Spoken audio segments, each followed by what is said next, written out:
Hi friends, welcome to learn with lily. Koratala Shiva డైరెక్షన్లో young tiger NTR నటించిన Devara movie రిలీజ్కి ముందే యూఎస్లో రికార్డ్ సాధించింది. ట్రైలర్ కూడా రిలీజ్ కాకముందే నార్త్ అమెరికాలో 1.5 మిలియన్ అడ్వాన్స్ సెల్లింగ్స్ జరిగాయి. ట్రైలర్ కూడా రిలీజ్ కాకముందే 1 మిలియన్ అడ్వాన్స్ బుకింగ్ జరిగిన మొదటి మూవీ దేవరానే కావడం విషయం. ఈరోజు సాయంత్రం 5 గంటలకి ట్రైలర్ రిలీజ్ అవ్వనుంది.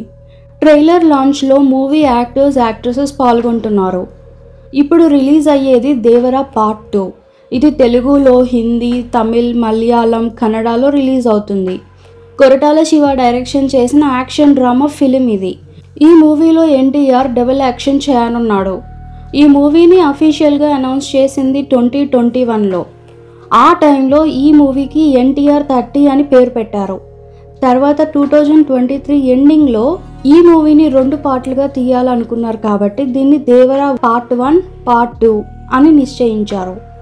ఈ మూవీని హైదరాబాద్లో, శంషాబాద్లో, విశాఖపట్నం, గోవాలో కొన్ని పార్ట్స్, థాయిలాండ్లో కొన్ని పార్ట్స్లో షూట్ చేశారు. మూవీ ట్రైలర్ ఈరోజు సాయంత్రం రిలీజ్ అవుతుంది.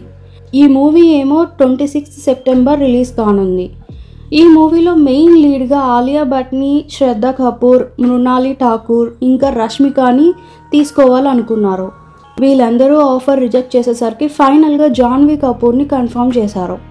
ఇండియా టుడే ఇంటర్వ్యూలో జాన్వీ కపూర్ ఎన్టీఆర్తో నటిస్తున్నందుకు చాలా హ్యాపీగా ఫీల్ అవుతుంది. తన కల నిజమైంది అని పేర్కొంది. ఫస్ట్ ఈ మూవీని 5th ఏప్రిల్ 2024 రిలీజ్ చేద్దాం అనుకున్నారు.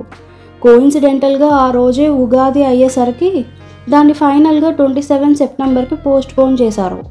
ఈ వీడియో కనుక మీకు నచ్చినట్లయితే సబ్స్క్రైబ్ చేయండి. Thank you.